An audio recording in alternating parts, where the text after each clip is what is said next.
10 साल सिर्फ वक्त नहीं गुजरा, एक जिंदगी गुजरी। मैं अक्सर सोचता हूँ काश उस दिन मैं रुक जाता। उन दिनों मेरे हालात ठीक नहीं थे।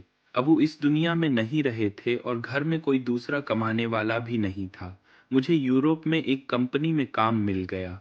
वो मुझसे कहती थी कि देख लेना, तुम एक दिन मुझे छोड़कर दूर चले जाओगे। और मैं हमेशा उसकी इस बात पर हंस देता। बड़ी हिम्मत करके मैंने उससे बात की, मगर उसने मेरी तरफ देखा और मुस्कुराने लगी। उसने मुझे नहीं रोका, बल्कि बहुत सी दुआएं दी। जाने से पहले मैंने उससे कहा, देखो तुम्हारी बात सच हो गई, क्या तुम मेरा इंतजार करोगी? ये सुनकर वो रोने लगी और बोली, मरते दम तक। तो फिर वादा रहा, कभी जुदाई नहीं होगी, हम हमेशा साथ रहेंगे, चाहे कुछ भी हो जाए। ये लहरें हमारी मोहब्बत की गवाह हैं। मैं लौट आऊंगा बस 1 साल में, ये वादा रहा। ये वक्त बहुत जल्द गुजर जाएगा और हम फिर से साथ होंगे। ये मेरे होने की निशानी है। जब भी तुम उसे देखोगी, तुम्हें मेरी याद आएगी और तुम्हें यकीन रहेगा कि मैं वापस आऊंगा। दिन महीनों में और महीने सालों में गुजर गए, वक्त का पता ही नहीं चला। उसके कई खत आए, पर घर वालों की ज़रूरतें थीं। जब भी घर आने की बात करता तो अम्मी कहती, बेटा अभी बहनों की शादियां करनी हैं, भाई को पढ़ाना है। ये सोचकर मैं हमेशा रुक जाता।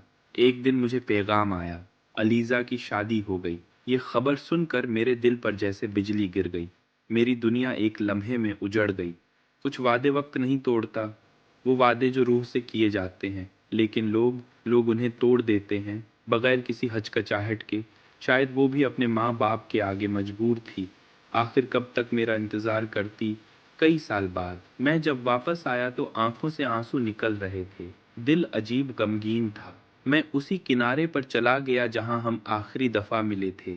क्या आप अहमद हैं? एक छोटी सी बच्ची की आवाज ने अहमद की गहरी सोचों का सिलसिला तोड़ा। वो हैरत से उसकी तरफ देखने लगा। हाँ, मैं अहमद हूँ। तुम कौन हो?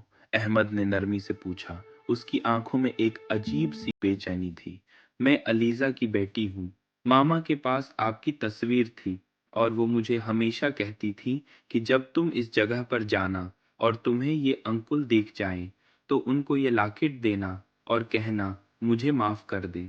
मैं कितने सालों से हर रोज आपको यहाँ ढूंढने आती थी, अपनी मामा के लिए। लॉकेट देखकर मुझे ऐसा लगा कि वो मेरे पास है, यही कहीं। मैंने उससे पूछा, तुम्हारी मामा कहाँ हैं? उसकी आंखों में आंसू आ गए और बोली, वो अब इस दुनिया में नहीं रही। ये सुनकर जैसे मेरे पैरों से जमीन निकली गई। मैं वहीं गिर पड़ा। मैंने अपनी जिंदगी अपने लिए जी और उसने उसे सिर्फ मेरे लिए। शायद तकदीर में यही लिखा था। तुझे खोकर भी दिल ने तुझे भुलाया नहीं। ये हार भी अजब थी कि जीत पाया नहीं।